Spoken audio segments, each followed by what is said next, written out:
اداکار فیروز خان کی اہلیہ ماہر نفسیات ڈاکٹر زینب کا اپنی طلاق سے متعلق افواہوں پر اہم بیان سامنے آ گیا۔ ڈاکٹر زینب نے خود سے منسوب انسٹاگرام اسٹوری کے اسکرین شاٹ وائرل ہونے کے بعد وضاحت کی ہے کہ ان سے منسوب خبریں غلط ہیں اور سوشل میڈیا پیجز ایوٹ پھیلا رہے ہیں۔ ڈاکٹر زینب نے سوشل میڈیا پر گردش کرنے والی اپنی مبینہ اسٹوری کا اسکرین شاٹ شیئر کرتے ہوئے کہا کہ انہوں نے ایسی کوئی اسٹوری پوسٹ نہیں کی۔ ان کا کہنا تھا کہ یہ اسٹوری نہ تو میں نے شیئر کی اور نہ ہی میرے فالوورز نے دیکھی، مگر حیرت انگیز طور پر سوشل میڈیا پیجز کو نظر آ گئی۔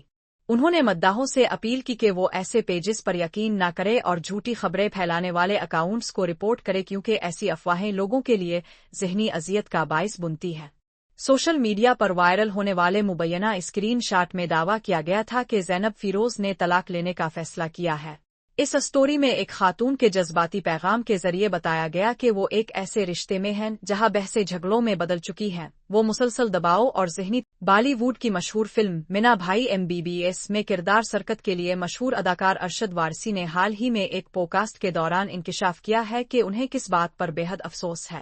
ارشد وارثی نے انکشاف کیا کہ وہ اپنی والدہ کو ان کے آخری لمحات میں پانی نہ دے سکے اور یہ واقعہ آج تک انہیں افسردہ رکھتا ہے۔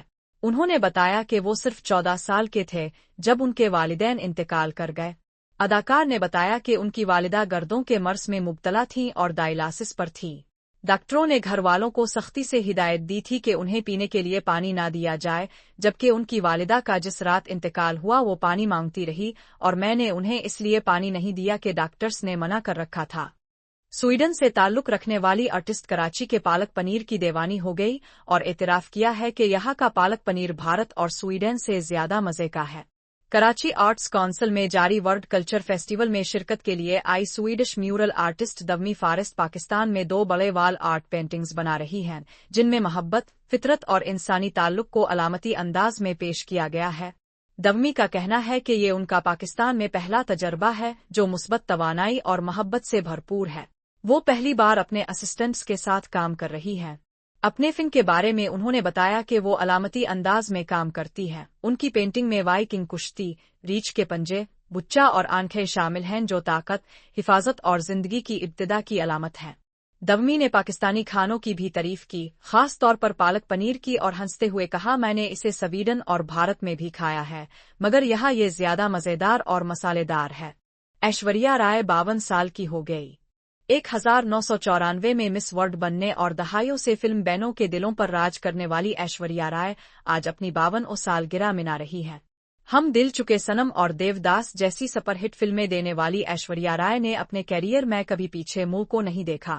انہوں نے نہ صرف بھارتی فلم انڈسٹری کے تمام بڑے اعزاز اور انعامات اپنے نام کیے بلکہ بین الاقوامی ایوارڈ بھی اپنے نام کیا۔ فرانس حکومت نے ایشوریہ رائے کو order of arts and letters نے نوازا تھا۔ ایشوریہ رائے کی کامیابی صرف ان کی خوبصورتی کے مرہون منت نہیں ہے بلکہ ان کی پراعتماد شخصیت اور باوقار انداز کا بھی ہے۔ وہ بیک وقت ایک اچھی اداکارہ، ماں اور بیوی ہیں۔ اداکارہ ایشوریہ کا حسن 52 سال کی ہونے کے باوجود تاحال تازگی اور کشش سے بھرپور ہے، جس کا مقابلہ کوئی نووارد اداکارہ بھی نہیں کر سکتی۔ بین الاقوامی جریدے سے گفتگو میں ایشوریہ رائے نے اپنے سدا بہار حسن کا راز بتاتے ہوئے کہا کہ میری زندگی مصروف ترین ہے اور مجھے اس پر توجہ دینے کا وقت نہیں مل پاتا۔ انہوں نے کہا کہ ہم خواتین سارا دن مختلف کردار نبھاتی ہیں اور اسکن کیئر روٹین کا وقت نہیں مل پاتا، لیکن ایک سادہ طریقے سے اس مسئلے کو حل کیا جا سکتا ہے۔ ایشوریہ رائے نے مشورہ دیا کہ سب سے آسان اور مؤثر چیز ہے صفائی اور ہائیڈریشن کو برقرار رکھنا ہے۔ صاف رہی، پانی پے اور باقی سب خود ہی ٹھیک ہو جائے گا۔ انہوں نے مزید بتایا کہ میں چاہے گھر پر ہوں شوٹنگ پر موئسچرائزنگ نہیں بھولتی۔ جنلت کی نمی برقرار رکھنا فلمی کیریئر کے آغاز سے ہی میری روزمرہ کی عادت ہے۔ اداکارہ نے مزید کہا کہ موئسچرائزنگ جنلت کے لیے سانس لینے جتنا ضروری ہے۔ زیادہ سے زیادہ پانی پیئے، جنلت کو صاف رکھے اور سب سے بڑھ کر خود سے محبت کرے۔